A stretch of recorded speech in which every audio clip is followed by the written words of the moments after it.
the major reason for success at the beginning.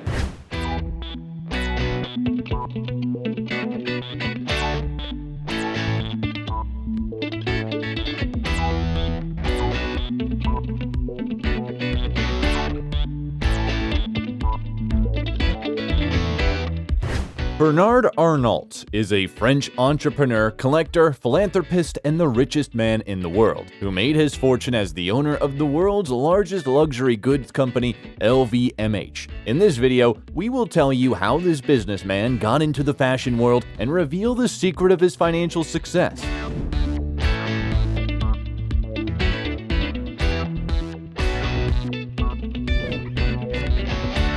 Bernard Arnault. How the richest man in the world lives, and how he spends his billions. Bernard Jean-Etienne Arnault was born on March 5, 1949 in the French city of Roubaix, near the Belgium border. Bernard grew up in a wealthy family. His father, Jean Arnault, was born in Alsace in a family of hereditary army men, and his mother, Marie-Joseph Savinel, was the daughter of the owner of a large construction company, Ferret Savinel, established in 1926. By the way, our hero's father worked as an engineer in that company, and he met his future wife there. Arnault's parents got married in 1947. After 2 years, Bernard was born, and a year later, their daughter Dominique. In 1950, the grandfather of the future billionaire entrusted his son-in-law with the management of his entire business. The boy grew up in prosperity and attended the best educational institutions in France. In addition to traditional education, he mastered the piano and was engaged in tennis and horse riding. Bernard's grandfather understood that in the future, his grandson would join the family business. So from the age of 7, he took the boy to construction sites to teach him how to work and develop his business acumen. Arnault excelled at school and was fond of exact sciences and drawing, so his family advised him to enroll in École Polytechnique in Paris, one of the best engineering universities in the country. In 1968, Bernard missed the entrance exams because of a broken arm, and at the same time, he was enrolled in a mining school. However, Bernard wanted to study at Polytechnique so much that he decided to try again the following year. In 1969, Arnault successfully entered École Polytechnique and 2 years later graduated with an engineering degree. After getting his degree, Arnault got a job at his father's company. But it didn't take long before Jean Arnault offered his son a position as his business partner. Already at 21, Bernard was directly involved in making important management decisions in the company. Meanwhile, everything was going well in Arnault's personal life as well. In 1973, he married a French woman, Anne de Warven, who was a year younger than him. In this marriage, the couple had 2 children, daughter Delphine and son Antoine. In 1974, Bernard was appointed director of construction of the company, and in 1977, he became its CEO, and a year later, he replaced his father as head of the company. In 1981, socialist François Mitterrand came to power in France, whose economic policy created obstacles to doing business. For this reason, Arnault decided to sell the company, although he told his father about it only after the deal was finalized. This act led to family disagreements, and Bernard left for the United States with ambitions to create an international company with French roots. There, the man tried to realize himself in the usual sphere, building condominiums on the seashore in Palm Beach, Florida. However, the Arnault project turned out to be a failure since the property had design flaws. Besides, it was located near a nuclear power plant, which the businessman didn't take into account. In parallel, Bernard studied American business techniques of company mergers and acquisitions by corporations that stood out with their aggressiveness and were alien to French business. At that time, Arnault continued to wonder what he could offer to the world as a Frenchman. He got the answer from an unlikely source. Once, in a New York taxi, Bernard got talking to the driver and asked him if he knew the name of the French president, to which the driver replied that he didn't, but had repeatedly heard about Christian Dior. That was the first time Arnault thought about the luxury and fashion market. In 1983, the socialists in France changed their economic course to a more conservative one. So Arnault returned to his homeland to apply his knowledge in practice. By that time, he had reconciled with his parents, and the proceeds from selling the family business had to be invested somewhere. In 1984, Bernard learned that a large textile concern, Boussac, which owned a fashion house founded by Christian Dior, as well as other well-known brands in France, had gone bankrupt in Paris.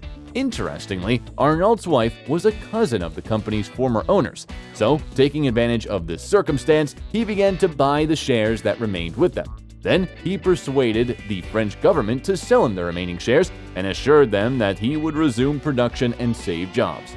Arnault invested $15 million from the family assets, and another $80 million was collected with the help of Antoine Bernheim, a senior partner in the French investment bank Lazard. After the transaction was completed, Bernard became the CEO of Boussac and immediately began to make adjustments to the corporation's management. Contrary to his promise, he laid off 9,000 employees and sold off almost all of the company's assets for $500 million, retaining only the Christian Dior brand and the Le Bon Marche department store. The businessman's arrogance was simply shocking. After all, Arnault didn't act like a Frenchman, but like a real American. Then, in the press, he was dubbed the Wolf in the Cashmere Coat and the Terminator. However, Bernard convinced his partners and his family members that he was doing the right thing, and they trusted him. Arnault began to study the subtleties of the fashion world. First, he changed the chief designer of the Dior fashion house. Instead of Gianfranco Ferré, he invited the young, ultra-modern John Galliano, which caused an outrage in the fashion world. However, Galliano's fresh look helped the brand to reach a completely different level. After a year later, the revenues of the fashion house increased several-fold. The businessman was so fascinated by the new field of activity that he dreamed of creating a company that would become a world leader in luxury goods production and sales. However, he understood that it was unrealistic to implement such a project from scratch, so the best solution was to purchase shares of existing companies. In 1987, the fashion house Louis Vuitton merged with the alcohol company Moet Hennessy, and the familiar abbreviation LVMH came into the picture. By the way, one of the assets of the group turned out to be Dior's perfume business, which Bernard wanted to take over. In 1988, the businessman began buying LVMH shares, and a year later, he owned a 24% stake, having spent $1.5 billion on it, with the support of Lazard Bank and the British company Guinness. At that time, LVMH brand managers were constantly competing with each other. These disagreements led to chaos and litigation within the corporation, which Arnault basically took advantage of. First, he teamed up with the head of the Louis Vuitton house and helped him oust the boss of Moet from the company, and then in the same way got rid of his so-called ally. So, in 1989, after many legal adventures and tricks, Arnault took over a controlling stake, and the following year, he officially became the head of LVMH. First, Bernard carried out a radical change in the company. He fired all its top managers and took control into his own hands. The aggressive entrepreneur's main goal was to attract as many luxury brands to the company as possible. Amidst globalization, it is very expensive to run one brand, while the concentration of brands in one company significantly reduces costs. Arnault has spent billions of dollars to take over the companies producing expensive alcoholic beverages, clothing, shoes, perfumes, cosmetics, jewelry, and accessories. Then, Bernard was nicknamed Raider and French Donald Trump, but his actions weren't illegal. He managed not only to resurrect failing brands, but also to make them super profitable enterprises. Meanwhile, serious changes have taken place in Bernard's personal life. In 1990, he divorced his wife. It went peacefully and by mutual consent. A year later, the man got married for the second time. His fiancée was the Canadian pianist Helen Mercier, 11 years younger than him. By the way, it was music that united the lovers. During their first meeting, Arnault performed Chopin and thus won Helen's heart. After the marriage, the woman continued to pursue a creative career and give concerts around the world. The couple had 3 sons, Alexandre, Frederic, and Jean. Interestingly, their children are also fond of music. The 2 older ones play the piano and the younger one plays the guitar.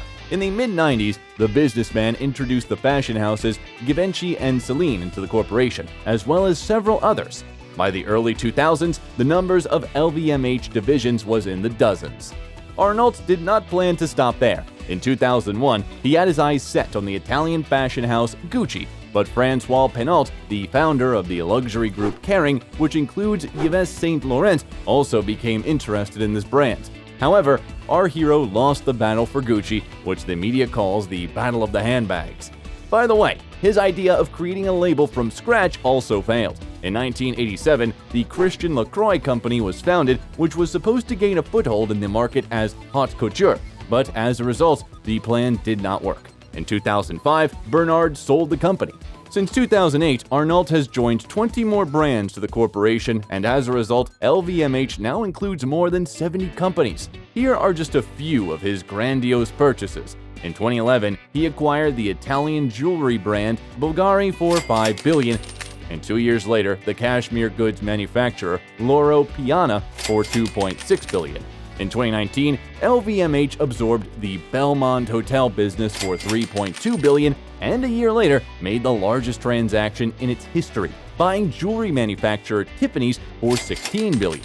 Every year, Arnault's business is thriving more and more, and with it, his income is growing. In 2005, Bernard became the richest man in France, and in 2018, the richest man in Europe. A year later, the tycoon's own capital exceeded $100 billion.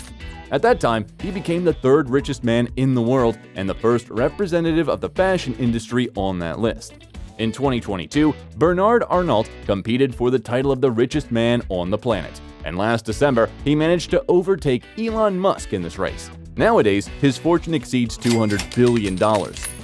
Many believe that the secret of Arnault's success lies not only in his business senses, but also in his fine taste and love of beauty. He is known to be an avid art collector. This love was instilled in him from childhood by his mother, who took him to museums and exhibitions. The first painting that Bernard acquired in 1982 was Charing Cross Bridge by Claude Monet, worth $200,000. Now, there are more than 4,000 works of art in the businessman's personal collection. Arnault also contributed to the development of contemporary art.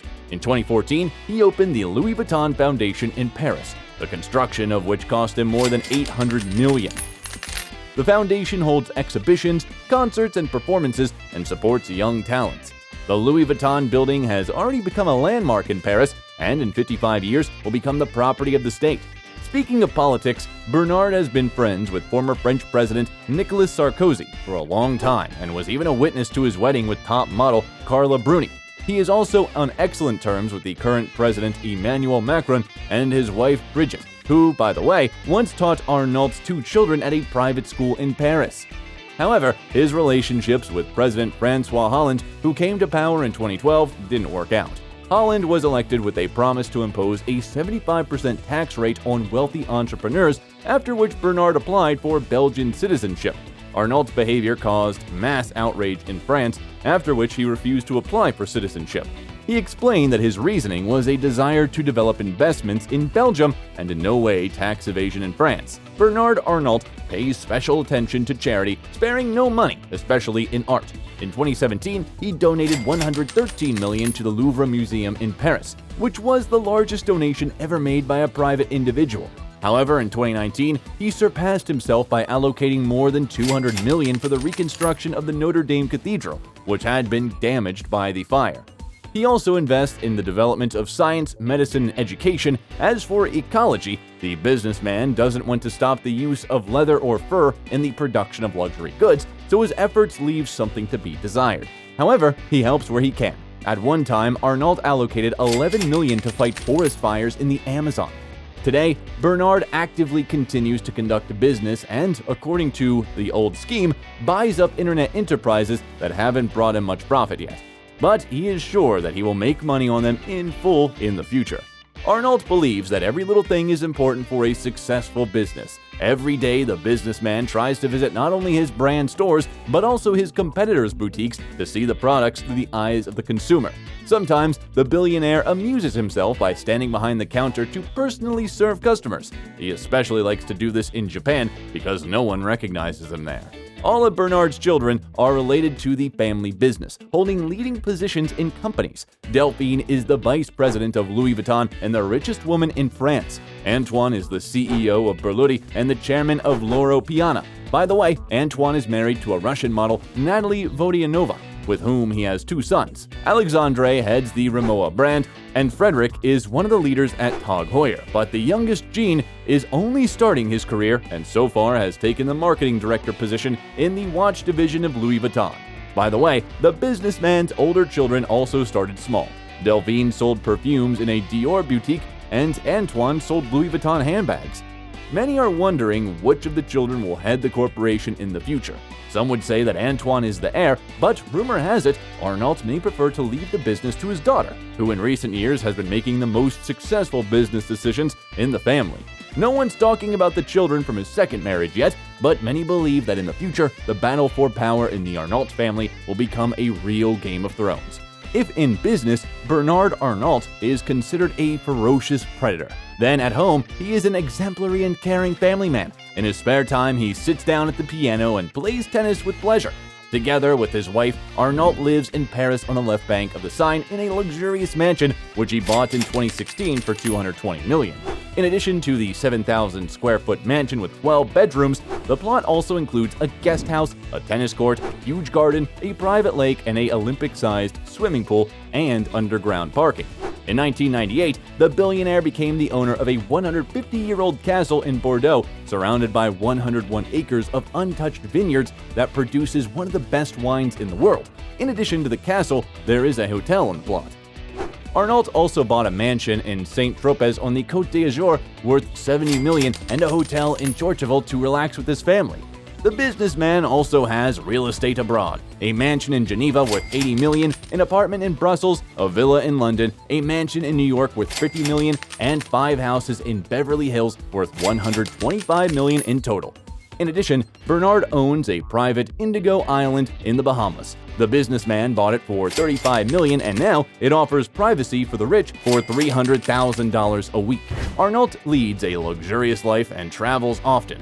For this, Bernard uses private transport. He owns a Dassault Falcon 7X aircraft worth $40 million and the Bombardier Global 7500 business jet, which is estimated at $52 million. The businessman especially loves yachts. In 2008, he even bought the company Princess Yachts for $265 million and took control of Royal Van Lent for almost the same amount. In 2015, he bought the super yacht Symphony for $150 million for personal use. It includes 8 huge cabins, a 20-foot glass-bottom swimming pool, a jacuzzi, a sauna, an open-air cinema, and other luxurious features. By the way, there is a piano on board for the Arnault couple. Previously, the billionaire also owned the yacht Amadeus. As for land transport, Bernard prefers to drive a BMW 7 Series, which he purchased for $158,000. Buying so many properties and vehicles is only a small part of what the richest person in the world can afford. By the way, this is not the first time the French businessman received this title. In January 2020, he topped the Forbes rating, but after 3 days, he lost the championship to Amazon founder Jeff Bezos.